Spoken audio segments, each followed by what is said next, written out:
রাখুন রাখুন, আগে টেবিলে টাকাটা রাখুন, তারপর কথা বলবো। কেন আমরা টাকা দিয়ে রক্ত কিনবো? প্রতিদিন কত মানুষ এসে আমাদের মতো গরিবের জন্য রক্ত দান করছে, সেই রক্ত গেল কোথায়? বেশি কথা বলছে, আগে টেবিলে 5,000 টাকা রাখুন, রক্ত আমরা এনে দেবো, তা না হলে পেশেন্টকে নিয়ে অন্য হাসপাতালে চলে যাবে। এটা গরিবের প্রতি অত্যাচার, এই অত্যাচার আইনের চোখে একদিন ধরা পড়বেই। ধরবো বলেই তো তোমাদের উপর এতটা ডিপেন্ড করছি। বলো স্যার, অ্যাকচুয়ালি রাধেশ্যাম তার বন্ধু স্বাস্থ্যমন্ত্রীর সঙ্গে হাতে হাত মিলিয়ে ডোনরদের দেওয়া রক্ত সরকারি ব্লাড ব্যাংকে না রেখে সেগুলো বাইরে থেকে চড়া দামে বিক্রি করছে। আজকের খবর স্যার, আজকের খবর, ব্লাড ব্যাংকের হাজার হাজার বোতল রক্ত চোরা পথে দেশের বিভিন্ন জায়গায় পাঠানো হচ্ছে। তোমরা ঠিকানা জানো? নিশ্চয়ই।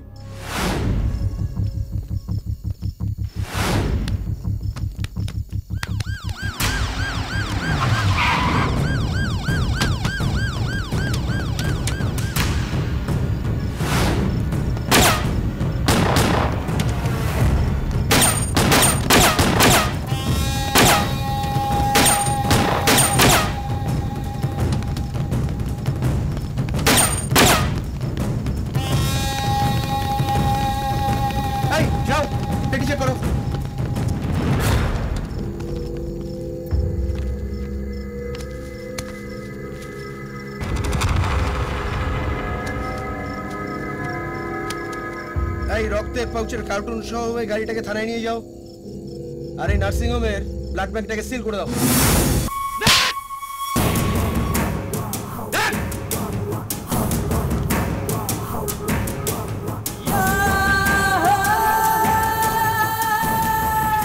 নার্সিং হোমের রক্ত বিক্রির ব্যবসা ওই পুলিশ অফিসার অর্জুন চৌধুরী জানলো কি করে?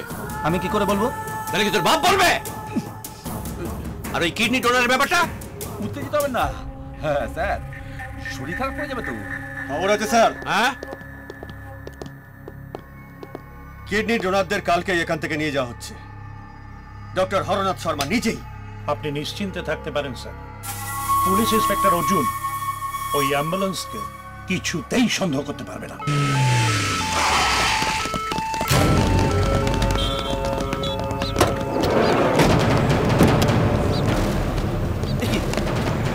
এরা কারা? কোথায় যাওয়া হচ্ছে? আচ্ছা মানে বল নরে, কিন্তু আসলে এরা কিডনি ডোনার। গুড, আমার অনুমান তাহলে একেবারে ঠিক।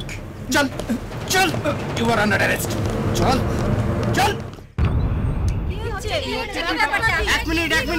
এক মিনিট, আমাকে বলতে দিন। এই নার্সিং হোমে অবৈধভাবে রোগীদের কিডনি বের করে নেওয়া হয়, আর আপনারা বলছেন কিছুই জানেন না। শুনুন শুনুন, আপনারা আমার কথা শুনুন, বিশ্বাস করুন আমরা এই ব্যাপারে কিছুই জানতাম না। আপনারা এখানে কেন এসেছিলেন? আমাদের গ্রামের একজন বলেছিল অল্প টাকাতেই এখানে ভালো চিকিৎসা হয়, এই বিশ্বাসেই আমি এসেছি। বুঝেছি, আপনারা দালাল চক্রে পড়েছেন। জানেন, আমার মেয়ের পেটে টিউমার আছে বলে অপারেশন করে কিডনি বার করে নিয়েছে। শুনুন, চলুন। আচ্ছা স্যার, আপনি কিডনি পাচার সম্বন্ধে কিছু বলুন। আমি আপনাদের সামনে এই নার্সিং হোমটা সিল করে দেবো। আপনাদের কাছে আমার অনুরোধ থাকবে, শুধু ক্যামেরায় ছবি তুলবেন না, সেই সঙ্গে চ্যানেলে প্রচার করুন, দেশের মানুষ জানুক, দেখুক চিকিৎসার নামে কিছু ডাক্তার এবং নার্সিংহোম মালিক দেশের কি সর্বনাশ করছে। স্যার, আমরা শুনেছি এই নার্সিংহোমের মালিক রাধেশ্যাম চক্রবর্তী যা কিছু করছেন সমস্ত ওই স্বাস্থ্যমন্ত্রী দেবরাজ মিত্রের সহযোগিতায়। ষড়যন্ত্র চলছে, আমাদের দুজনের বিরুদ্ধে ষড়যন্ত্র চলছে। অপোজিশন পার্টির চক্রান্ত আমার বিরুদ্ধে স্পেশালি। যদি তাই হয় তাহলে doctor Harnath Sharma kidney donor সহ পুলিশের হাতে অ্যারেস্ট হওয়া। রাধেশ্যাম চক্রবর্তীর নার্সিংহোম সিল হওয়ার সম্পর্কে আপনি কি বলবেন? নার্সিংহোম রাধেশ্যাম চক্রবর্তীর, তিনি এখানেই আছেন, তাকেই জিজ্ঞাসা করুন, আপনাদের সব প্রশ্নের উত্তর পেয়ে যাবেন।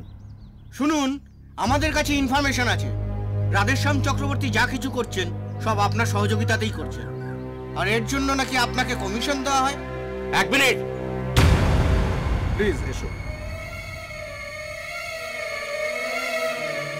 বন্ধুগণ, আমাদের সম্পর্কে যা যা বলা হচ্ছে তা সর্বৈব মিথ্যা। ডক্টর হরনাথ শর্মাকে অ্যারেস্ট করা আমার নার্সিং হোম সিজ করা, সমস্ত কিছুই সাজানো ঘটনা। আচ্ছা, কি নাটক শুরু করছেন আপনারা বলুন তো? আচ্ছা, আপনারা কি চান না যে পার্টিটা ক্ষমতায় থাকুক? না চাইলে আমি তো মন্ত্রী থাকতে পারবো না। তাহলে এসব হচ্ছেটা কি? আপনি আর রাধেশ্যাম বাবু এসব কি করছেন? খবরের কাগজ পড়েন, টিভি চ্যানেলের খবরগুলো দেখেন, সবই কি মিথ্যে? শুনুন দেবরাজ বাবু, ঝামেলা যখন আপনারা পাঠিয়েছেন, সেই ঝামেলার সমস্যার সমাধান আপনারাই করবেন। আর তা না হলে পার্টির জরুরি সভা ডেকে আমি আপনাদের দুজনকেই বহিষ্কার করতে বাধ্য হব। বেশ, তো তাই করুন, দেরি করছেন কেন? আর ওই সভাতে আপনি এ কথাটাও বলবেন যে রাধেশ্যাম চক্রবর্তী পার্টি ফান্ডে 2 হাত ভরে টাকা দিয়েছেন। টাকা দিয়েছেন বলে কি আপনারা পার্টিটাকে ধ্বংস করে দেবেন? শুনুন দেবরাজ বাবু, আমি কিন্তু কিছুতেই এটা বরদাস্ত করব না। না, আমি যেটা বলতে চাই, আরে শুনেছি, ছাড়ো তো সব। আরে হয়েছে, নিজেদের মধ্যে তর্কাতর্কি বন্ধ করো, আর এখন কি করতে হবে সেটা বলো। হাতি যখন কাদায় পড়ে তখন চামচিকেতেও লাথি মারে, আরে মুখ্যমন্ত্রী তো মারতে চাইবেই। তোমার উপর ভরসা করে আমি খুব ভুল করেছি, এটুকু বলতে পারি রাধেশ্যাম। নবাবের কাছে একটা বাচ্চা আছে, নাম ঝিলিক।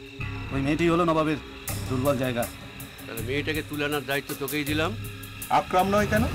কম বিশ্বাস করি বলে। রাধে রাধে রাধে, হুড়কো দেবো একটু বাদ।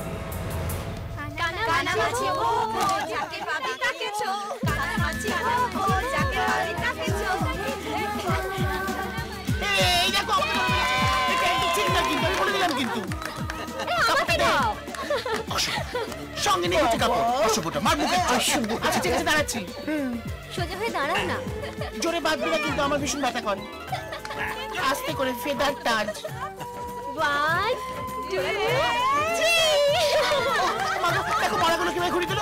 আমি তো পাচ্ছি আমার পুরো মাথা ঘুরছে। এই অশুভটা হচ্ছে কি? কালী দল বল নিয়ে এসেছে। কালী? ওই দেখ কালী, ওই হলো ঝিলিক।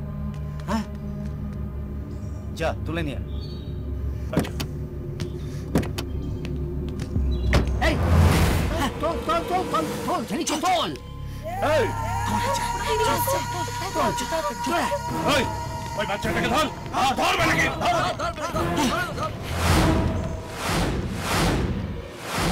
এই তোরা কেউ এদের যেতে দিবি না। চল তাড়াতাড়ি চল, পা চালিয়ে চলো বাবা। তাড়াতাড়ি চল। আমাদের প্রাণ থাকতে আমরা ঝিলিকের কোনো ক্ষতি হতে দেব না।